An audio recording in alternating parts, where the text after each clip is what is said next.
बंगाल में नई सरकार के शपथ ग्रहण से पहले ही बुलडोजर नीति ने रफ्तार पकड़ ली। नई सरकार के गठन से पहले ही प्रशासन एक्शन मोड में दिखाई दिया।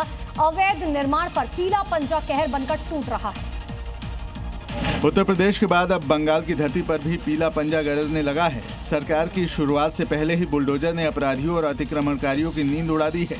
ये तस्वीरें उत्तर 24 परगना के भाटपारा की है, जहां वार्ड नंबर 25 में अवैध निर्माण को जमींदोज कर प्रशासन ने सख्त संदेश दिया है। सालों से गांगुली परिवार अपनी जमीन के लिए कानूनी जंग लड़ रहा था, जिसे विश्व बंगला मॉडल की आड़ में दबाया गया था। लेकिन नतीजे आते ही वक्त बदला और बुलडोजर ने एक एक ईंट मिट्टी में मिला दी। ये सिर्फ एक ढांचा नहीं गिरा है, बल्कि ये बंगाल में माफिया राज और रसूखदारों के अंत का बिगुल है। यानी अब बारी हिसाब की है। जम्मू कश्मीर में आतंकी साजिशों को नाकाम करने का सिलसिला जारी है। इसी कड़ी में गुरेज घाटी में सुरक्षा बलों ने सर्च ऑपरेशन में संदिग्ध उन्हें विस्फोटक मिला, जिसे सुरक्षित जगह ले जाकर नष्ट कर दिया गया।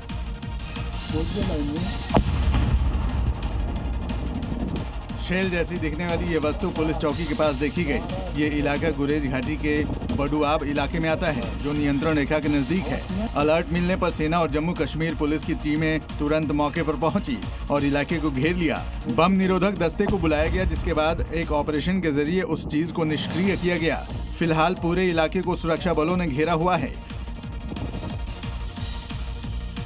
हरियाणा की जींद में बेमौसम बारिश और तूफान ने प्रशासन के दावों की पोल खोलकर रख दी। खुले आसमान के नीचे पड़ा लाखों बोरी गेहूं बारिश की भेंट चढ़ गया, जिससे अन्नदाता की साल भर की मेहनत पानी में तैरती नजर आई। ये सिर्फ गेहूं के दाने नहीं, अन्नदाता का खून पसीना है, जो सिस्टम की लापरवाही की भेंट चढ़कर पानी में तैर रहा है।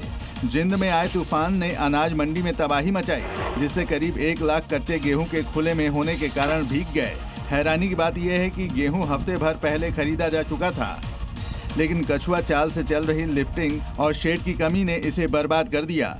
अधिकारी नुकसान न होने देने का दिलासा दे रहे हैं, लेकिन सवाल उस सुस्ती पर है जिसने लाखों क्विंटल अनाज को जोखिम में डाला। और बड़ी खबर आपको यूपी से बता दें, हरदोई में 50,000 का इनामी ढेर किया गया। अपहरण और हत्या का आरोपी था शहनूर। मासूम को किडनैप कर 7 लाख रुपए उसने मांगे थे। मासूम की रेप के बाद उसने हत्या कर दी थी। अब फिलहाल इसे पकड़ा गया है।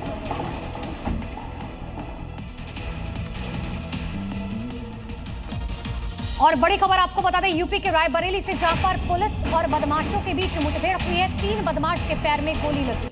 अलग अलग जगहों पर यह मुठभेड़ हुई है। 3 घायलों के साथ कुल 7 बदमाश गिरफ्तार किए गए हैं। सभी बदमाशों ने जल जीवन मिशन के गोदाम से लूटपाट की थी। बदमाशों के कब्जे से लूटी गई पीतल के नल को भी बरामद किया गया है। और अब बात हापुड़ की करते हैं, जहां पर एक तरफा प्यार में पागल शख्स ने ऐसी हरकत कर दी कि जिसे देखकर और सुनकर हर कोई हैरान रह गया। सिरफिरा युवक प्रेमिका को वश में करने के लिए तांत्रिक के कहने पर शमशान में जलती चिता से छात्र की खोपड़ी निकाल कर ले आया। इश्क की सनक और अंधविश्वास कॉम्बिनेशन ने युवक को सारी हदें पार करने पर मजबूर कर दिया, और जिसने भी सुना उसकी रूह कांप उठी। ये युवक एक तांत्रिक के कहने पर जलती चिता से एक शव की खोपड़ी निकाल लाया। ये घिनौनी साजिश तब बेनकाब हुई जब सीसीटीवी फुटेज में 3 संदिग्ध नजर आए। फिलहाल पुलिस ने आरोपी अमन और तांत्रिक को गिरफ्तार कर लिया है। साथ ही और लोगों से भी पूछताछ जारी है। यूपी के मुजफ्फरनगर में सफाई कर्मियों की दबंगई का एक मामला सामने आया है, जहां कांग्रेस के एक नेता ने नगर निगम के सफाई कर्मियों के मोहल्ले में सफाई ना करने और कूड़ा ना उठाने की शिकायत दी थी, जिसके बाद गुस्साए सफाई कर्मियों ने उनके घर के बाहर कूड़े का अंबार लगा दिया। ये उसे शिकायतकर्ता का घर है और ये देखिए कैसे ट्रैक्टर ट्रॉलियों से कूड़ा गिराया जा रहा है। इन सफाई कर्मियों ने शख्स के घर के बाहर कूड़ा तो गिराया ही, यहाँ हंगामा करना भी शुरू कर दिया। यहाँ तक कि पुलिस के पहुँचने पर भी वो शांत नहीं हुए और पुलिस से ही उलझ गए। इस बीच नेता बन रहे इस शख्स ने पुलिस पर ही हाथ छोड़ दिया। फिर क्या था, पुलिस ने भी लाठियां खोल दी, जिसके बाद बाकी सब तो भाग खड़े हुए। नेता बन रहा शख्स हत्थे चढ़ गया।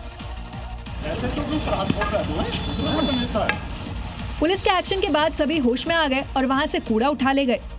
और अब बात नोएडा की करते हैं, जहां ऊंची ऊंची सोसाइटीज की सुरक्षा करे सुरक्षाकर्मी खुद सुरक्षित नहीं है।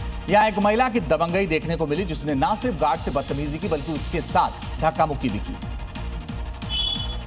इस महिला कार चालक को एंट्री गेट पर गार्ड ने रोका तो वो गुस्से में आग बबूला हो गई। पहले तो उसने हंगामा करना और गार्ड्स को धमकाना शुरू किया और फिर अपनी बात की कोशिश कर रहे गार्ड को जोर से धक्का मार दिया।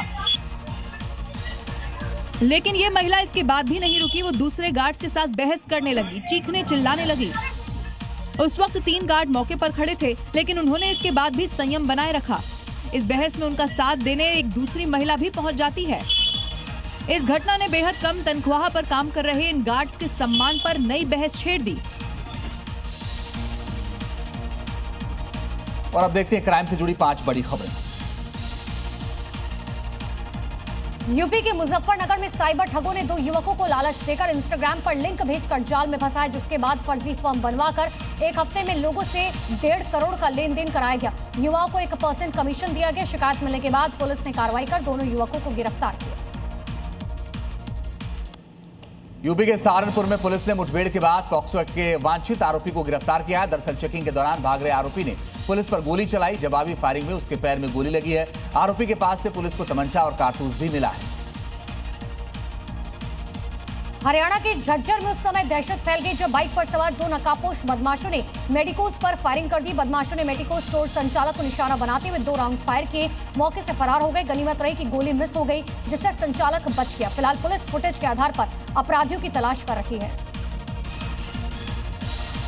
यूपी के एटा में पुलिस को बड़ी कामयाबी मिली है, जहां पुलिस ने 25,000 के इनामी बदमाश को आखिरकार गिरफ्तार कर लिया।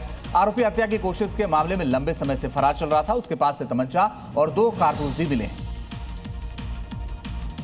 पंजाब के फाजिलका में ढाबे पर बिना नंबर की बाइक रखने को लेकर हुए विवाद ने हिंसक रूप ले लिया। बदमाशों ने ढाबे पर ईंट और पत्थर बरसाए, जिसमें 2 लोग घायल हो गए। पूरी घटना कैमरे में रिकॉर्ड हो गई, जिसके आधार पर पुलिस अब आरोपियों की पहचान कर रही है।